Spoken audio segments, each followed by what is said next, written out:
I understand that you had a change in your work at the library from working back in the stacks to now working out at the front desk. Is that right?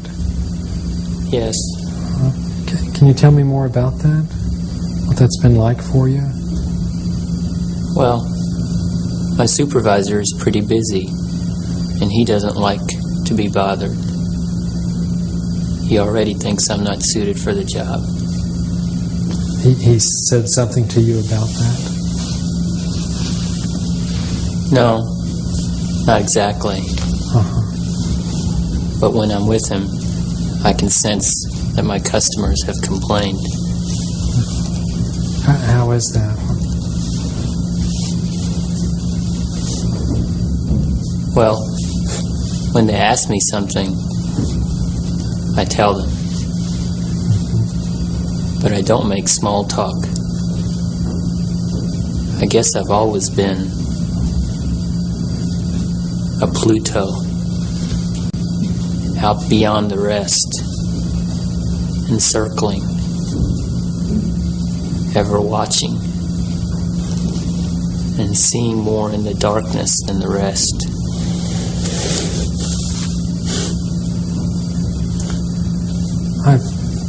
I talked to your sister briefly, and she said that she hasn't really noticed any changes in you, that you're pretty much the way you usually are.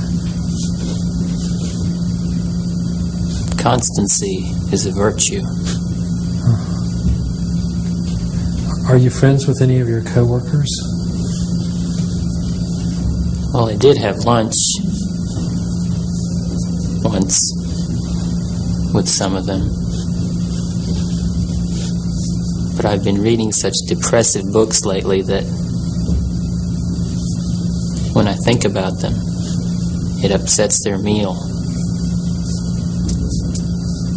They can feel my feelings. So,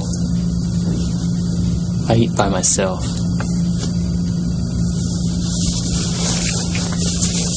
Have any of your coworkers been helpful to you recently about this move from the stacks to the front desk?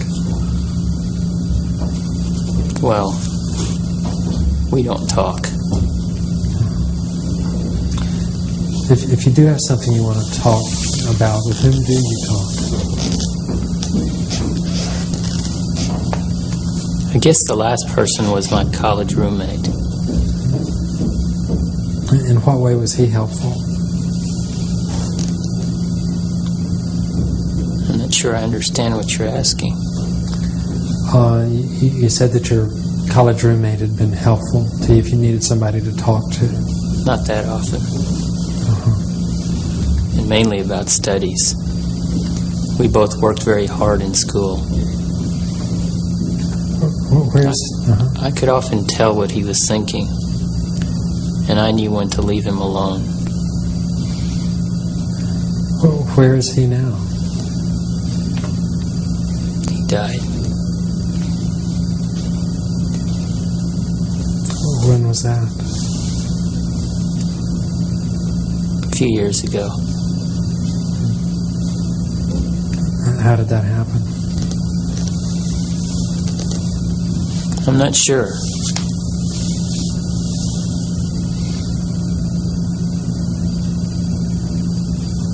We didn't talk after graduation.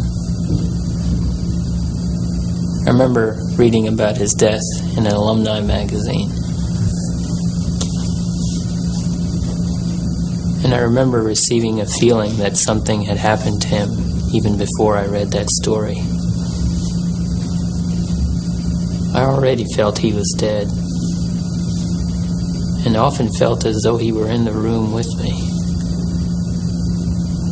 Then, when I read that story, I understood. What did you understand? Well, I threw his picture away just before he died.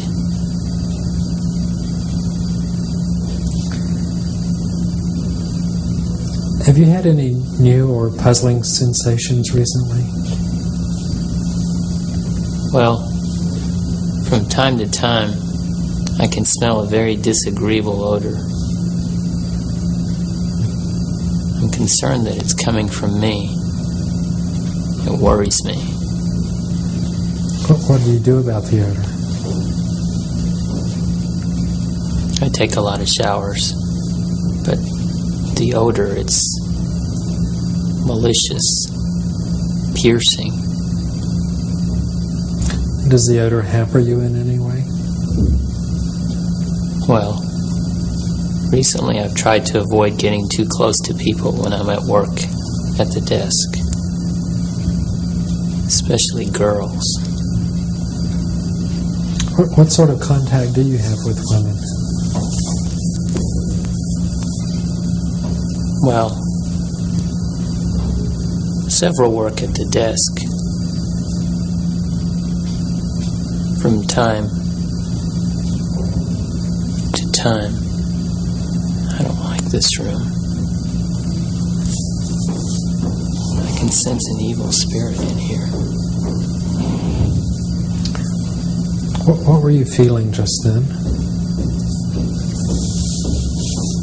Well, I guess I was distracted by the specks on the wall and how small they are in comparison to the entire wall. I was thinking about distance, proportion, and size. I'm fascinated by outer space and the proportion one can see there. I was just there a minute.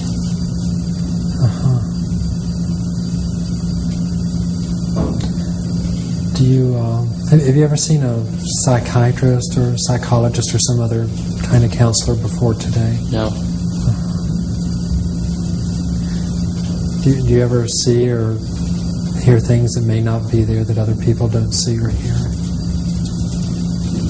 Do you ever hear things or see things that other people don't hear? No? Oh no.